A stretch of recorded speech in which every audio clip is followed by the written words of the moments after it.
So let's start with England.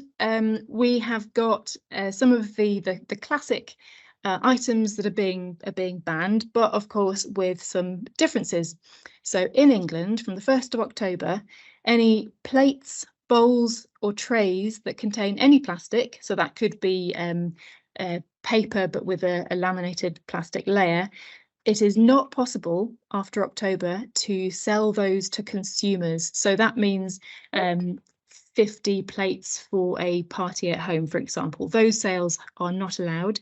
However, it will be possible in England to use those products in food service, for example, filled at point of service, and selling between businesses will still be possible.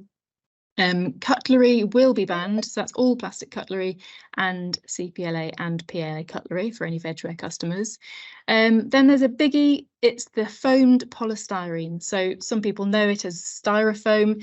This is the sort of the thicker material, expanded polystyrene. Any food and drinks containers made from that and cups will be banned from the 1st of October.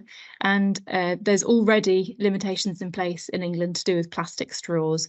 I call the straw thing more of a limitation and not a ban, because straws are still allowed, plastic straws are still allowed for people who need straws for independent living or for enjoying their drinks out and about if they're living with a disability.